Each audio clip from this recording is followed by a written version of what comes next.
The Equitable Life Assurance Society presents This is Your FBI.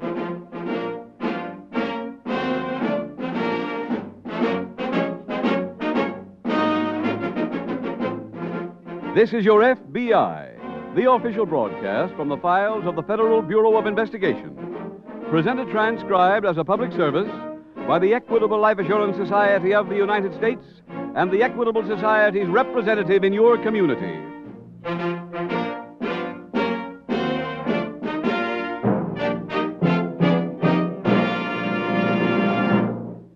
If the future is your biggest worry, and it is to most of us, then you'll be interested in a man who can help you solve it.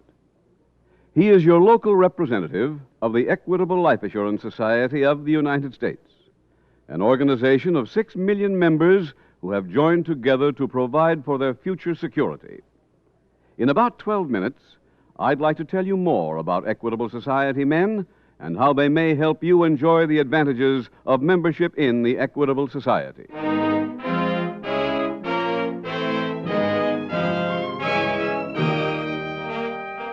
Tonight, the subject of our FBI file, Armed Robbery. Its title, The Larceny Express.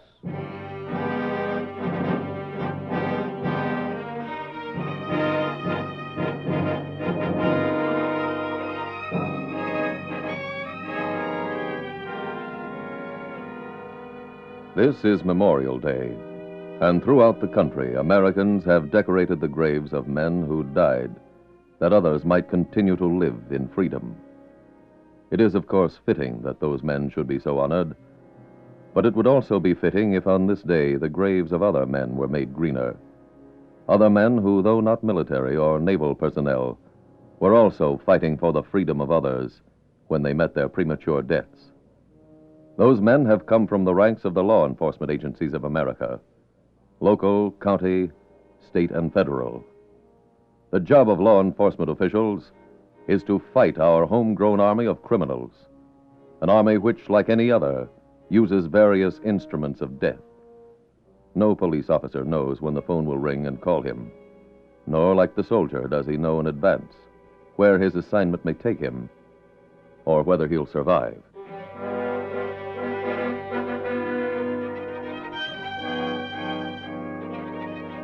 Tonight's FBI file opens in a railroad cut in the hill country of a New England state. It is late at night, and the whistle of a southbound freight is heard in the distance. In the darkness of the cut, 2 men huddle against an embankment. The train whistle is heard again.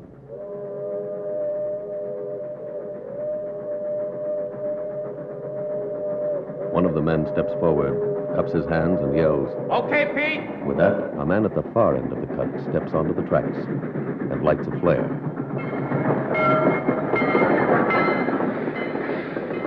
They're stopping. Yeah.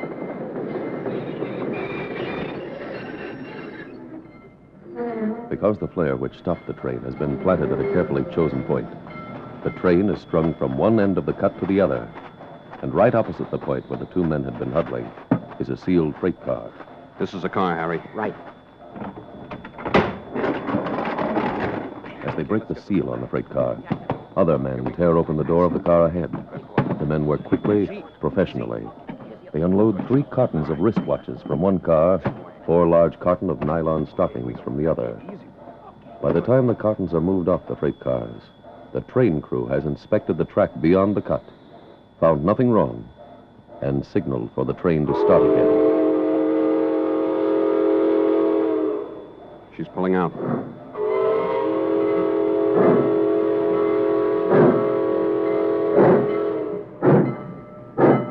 Okay, start moving the stuff out.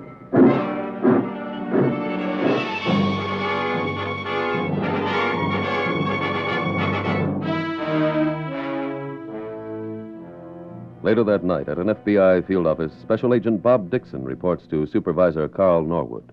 Dixon, I'm sorry to get you out of bed. Well, that's all right, Carl. Something's come up that we've got to start working on immediately. What's that? At 9:27 tonight, a freight train was stopped at the cut near Moose Lake. The robbers planted a flare to halt the train and broke into 2 sealed cars. What was stolen? 4 cartons of nylon stockings and 3 cartons of wristwatches, worth about $8,000 altogether. Mm-hmm. How long was the train stopped? Not more than 10 minutes. As soon as the crew inspected the track ahead and found nothing wrong, the train continued on its way. Do we have any leads? Not yet. The robbery wasn't discovered until the train pulled in here a few minutes ago. Oh? Railroad police have started to investigate, so coordinate with them. You know Inspector Farrell at their office? Yeah, Leo and I are old friends. I'll go over and see him.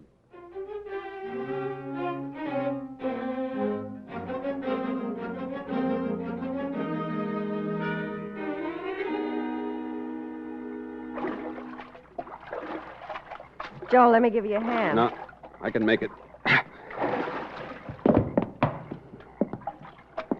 Everything okay here? Mm-hmm.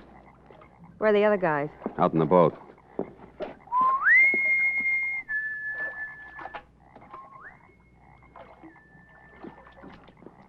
How'd the job go? Great till we got stuck out there. You run out of gas? No, the water looked plenty deep, but that white sand fooled us. What's the loot? Nylons and wristwatches. Easy to peddle. Mm-hmm, and there's plenty of it. You find a phone? There's a pay booth about a mile up the beach. Good. I'll call Porky, see if he can handle this big a deal. Maybe you better wait till we get a truck. Waiting's for chumps.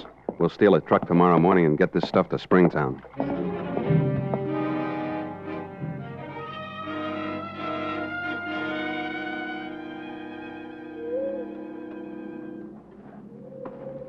Bob, Hi, Leo. you on the freight car case? Yeah. This one of the cars they broke into? Yeah, they're over there on the next siding. Huh? We got one lead already. What's that?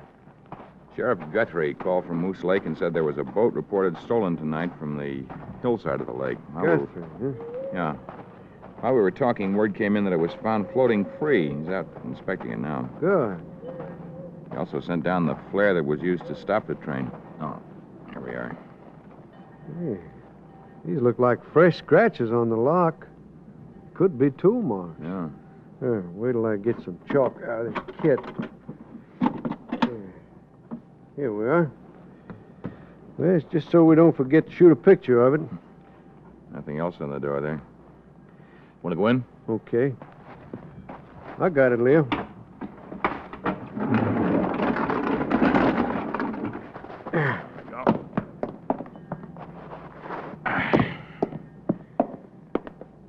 This is the one they stole the watches from. Mm-hmm. Any idea where those cartons were in the car? Yeah, here, close to the door. I'll dust these crates. We might get some prints.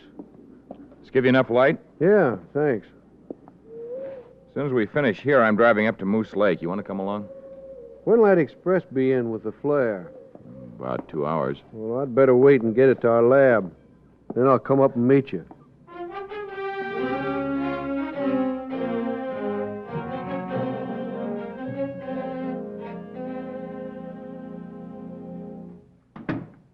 That you, Joe? Yeah. I finally located a fence to handle the stuff. You run into anybody on the beach? Nope. You must have walked the other way. Who? The sheriff. Oh? He was here a couple of minutes ago asking a lot of questions. He come in? No, but he might want to when he comes back. Maybe he won't be back. He's got to. His boat's tied to the dock. Better wake the other guys. They're gone. They went into Pittsfield to get the truck. They said to be back as soon as it gets dark. Oh. Joe, we can't stall that sheriff till then. If you don't find anything along the rest of the beach, you'll want to come in. Forget about him. But, Joe, he didn't come here by accident. Must have found out some way you brought the stuff over here last night. Once he comes in and gets a look at those boxes... Look, don't worry. When he gets back, I'll take care of him.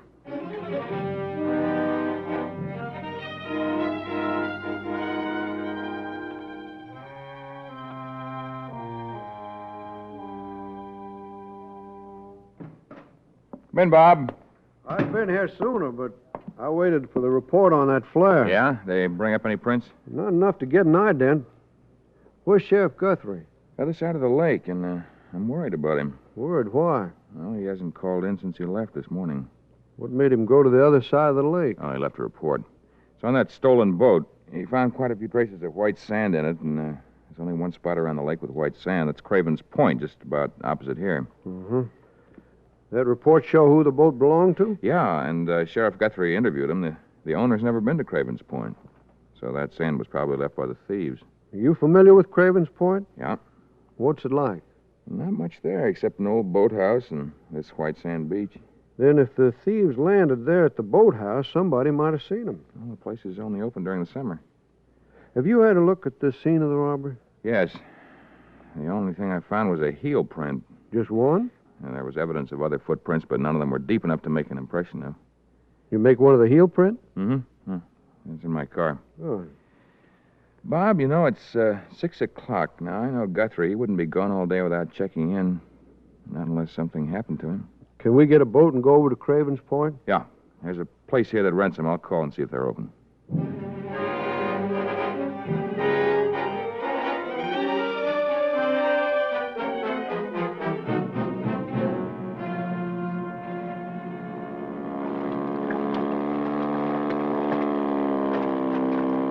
See anything, Leo? That's the dock. What does Guthrie's boat look like? Speedboat. About a 30-footer. Oh? Has county sheriff's office across the stern and a star on each side. Star? What color? Mahogany. Pretty tough to see this time of night. I'm afraid so. Leo, is that a boat? Where? Tied to the dock. Yeah, it is. Well, keep your gun handy. I'm going to pull up next to it. Bob? Yeah? That's Guthrie's.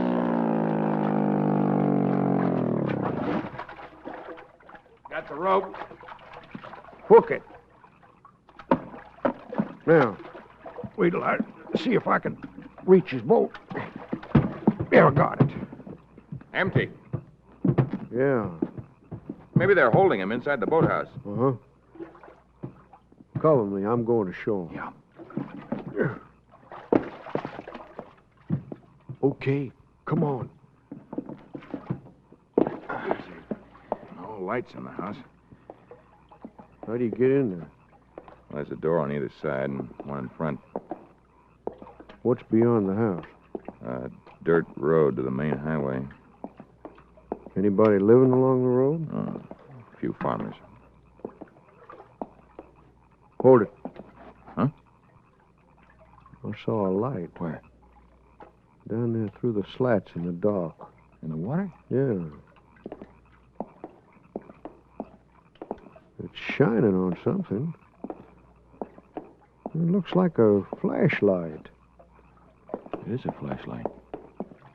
Leo, look beside it. A body. That's Guthrie.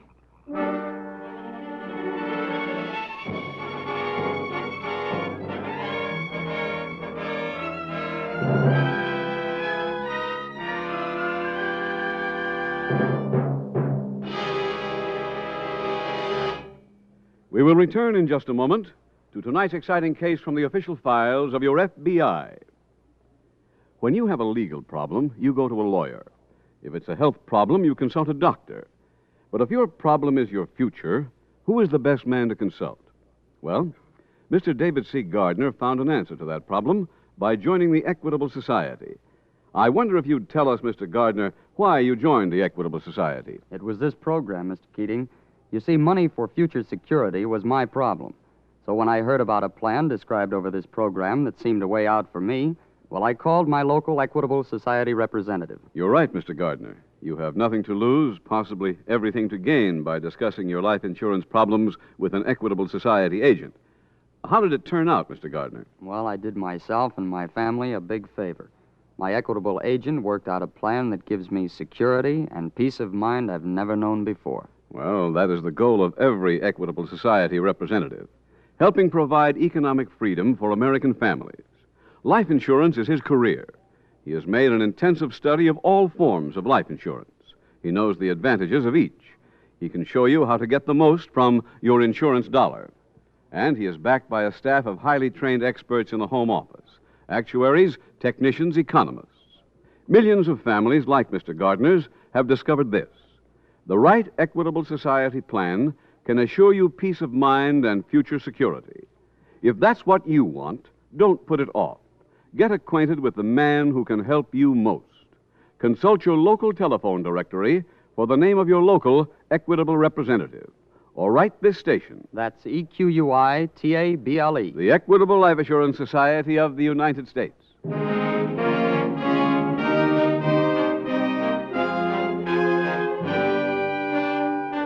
And now back to tonight's FBI file, The Larceny Express.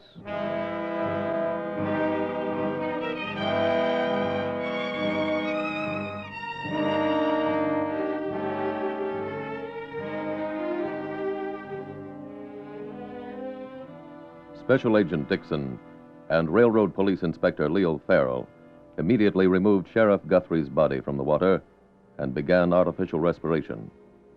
However, it was impossible to revive him. The county coroner's preliminary examination established that Sheriff Guthrie's death was due not to drowning, but to a skull fracture incurred when he was struck from behind with a blunt instrument. That changed the status of this case. For now, it was not only a theft from an interstate shipment, but murder. Tonight's FBI file continues later that night in the boathouse. Agent Dixon is examining one of the bedrooms. Bob, Last room on the left, Leo. found a heel print out front, and I think it matches the one from the scene of the robbery. You make an impression? Yeah, and I also made a cast of some tire tracks, pretty deep ones. Looks like they were made by a truck. Well, there's nothing in this room. Let's go across the hall. How many rooms were used? 4 so far. Find anything in them? Well, I got a few prints off a whiskey bottle. Lipstick on these cigarette butts. Pillowcase is pretty smudged. I better send these things to the lab. They might be able to tell us what brand of cosmetic the woman uses. How about the butts? Yeah, I'll take them, too. Mind dumping them into this envelope? Oh, yeah. Here you are. Thanks. Well, any other rooms? Nope. Let's head back to town.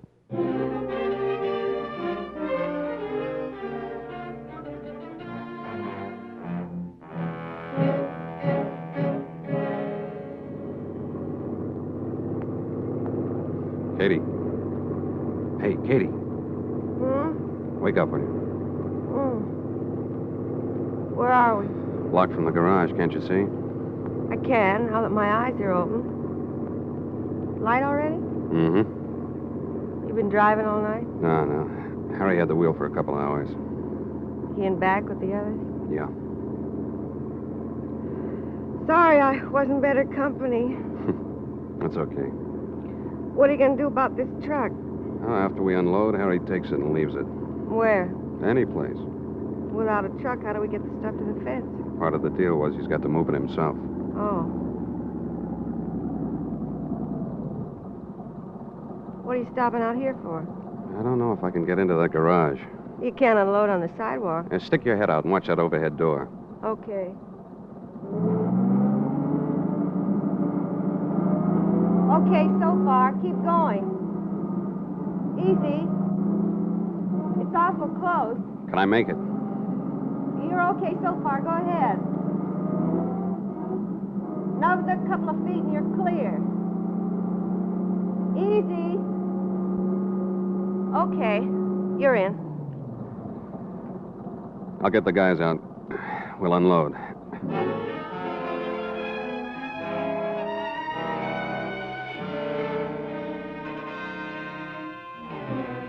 Later that morning, Agent Dixon reported back to Supervisor Carl Norwood at the FBI field office. Carl, I got more news on that freight car robbery. This teletype just came in from the lab. Oh, what do they think? The lipstick, powder, and rouge were all common brands sold everywhere. However, from the shades, they suggest the woman probably is a blonde. The fingerprints found on the whiskey bottle match the ones from the flare that was planted on the railroad track. Was that heel print found near the flare? Oh, but this next report says the heel print at the scene of the robbery duplicates the one found outside the boathouse. That pretty definitely establishes the thieves went to that boathouse after the robbery. Hmm. You got a report back on those tire impressions? Not yet, but Farrell and I called on a few farmers along a dirt road near the lake. Yes? At one of the places, a farmer remembered seeing a truck pass his place last night. Could he describe the truck? Well, it was big, painted black, had a canvas roof. I put in a call for the state police. If they can check the gas station along the main highway for us, some attendant might remember the truck.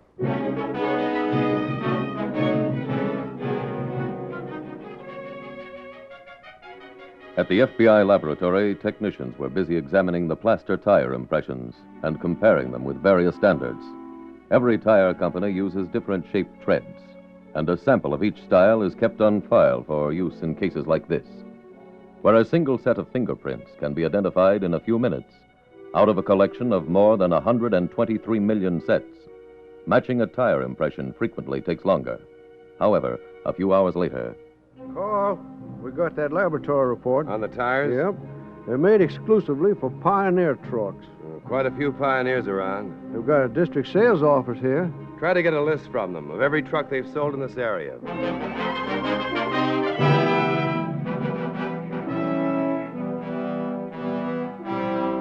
Within the hour, that list was obtained.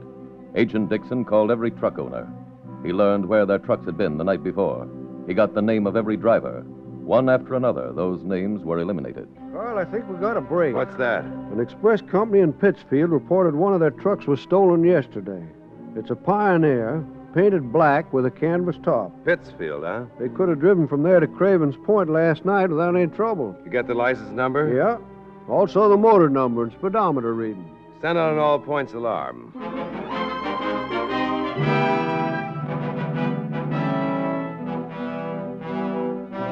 All local and state police in the surrounding area were notified by teletype. That missing truck now loomed as the only chance your FBI had of locating these criminals. An hour went by after the alarm was sent out. 2 hours. Then... Inspector Farrell. Leo, this is Bob Dixon. The truck's been found. Where? Just outside Springtown. The goods in it? No, but I'll pick you up in 10 minutes and we'll drive over there.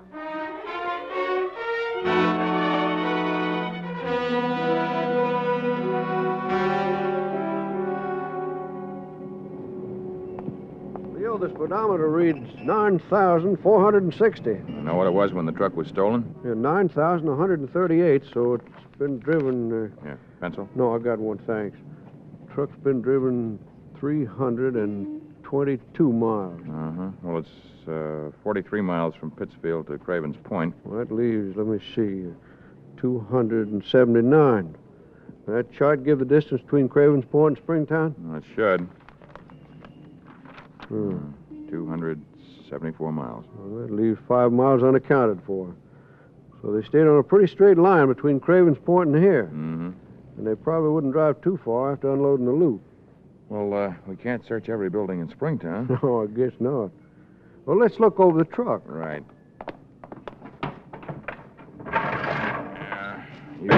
You go ahead, huh? Right.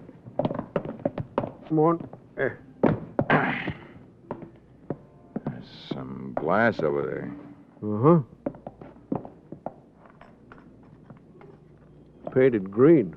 It's kind of thin, too. Yeah, it might be from a window pane. Mm-hmm. Leo, there's a slit in the canvas top right above us. Yeah. That could have been ripped by this glass. Mm-hmm. This is a bigger than average truck. Might have trouble getting into a regular garage. The kind that has a front door swinging overhead? Yeah. About the only places using those overhead doors are warehouses and big garages. Leo, the chief of police here went to the FBI National Academy. Maybe he has a list we can work from.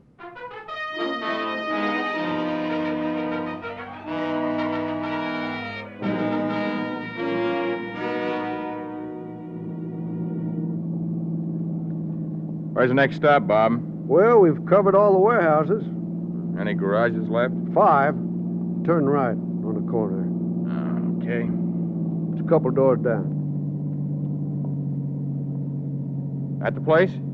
Uh-huh.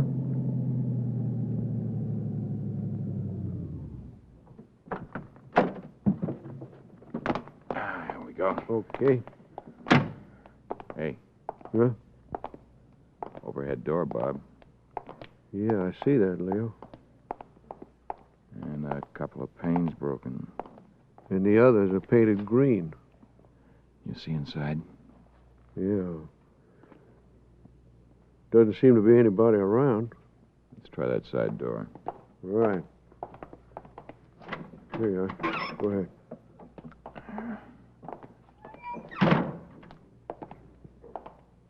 Leo. Huh? Those cartons in back. What about him? Well, look. This is the loot, all right. The boxes are still full. Oh. Yeah, now all we've got to do is... Two men and a woman. Down, they're coming this way. We got no beef. Of course not. 4G's ain't bad. Ain't exactly enough to retire on. Yeah, we're not quitting. We'll do another job after we sell this stuff. Yeah, without me. Why? When we get paid, I'm laying off till I'm broke. You'll never get to be a big operator that way. Neither will you. What? Joe. Don't reach.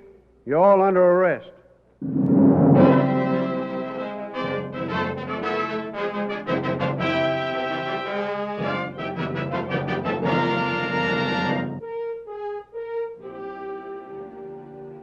Because of the murder of Sheriff Guthrie, all subjects in this case were turned over to state authorities and received long prison sentences. Because the records sent to your FBI by local police departments do not always list the names of officers killed in the line of duty, it is impossible to pay individual respects to those brave men. However, on this Memorial Day, the Federal Bureau of Investigation wishes to take this opportunity to do homage to every law enforcement officer who throughout the years has lost his life, including these 16 FBI special agents: Edwin C. Shanahan, Paul E. Reynolds, Albert L. Ingle, Raymond J. Caffrey, Rupert V. Surratt, W. Carter Baum, Samuel P. Cowley, Herman E. Hollis, Nelson B. Klein, Wimberly W. Baker, Truett E. Rowe, William R. Ramsey, Jr., Hubert J. Tracy, Jr., Percy E. Foxworth, Harold D. Haberfield. J. Cordis Delworth.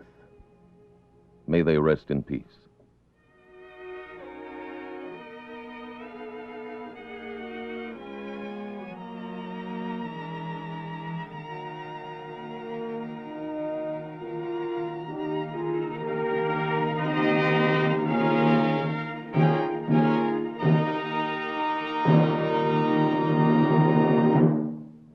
Did you know that very few people know how to make the best use of their money? Well, it's true. People spend too much time worrying about how to get more money than how to make the best use of what they have. Now, there is one man who can help you make every dollar count. He is your local Equitable Society agent. He is ready at any time and without obligation to you to help you plan for future security and peace of mind. Simply consult your local telephone directory for the name of your local representative of the Equitable Life Assurance Society of the United States.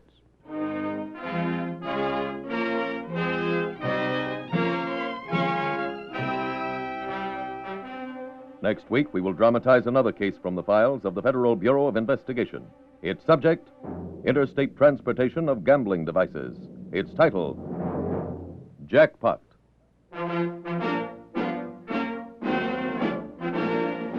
The incidents used in tonight's Equitable Life Assurance Society's broadcast are adapted from the files of the Federal Bureau of Investigation.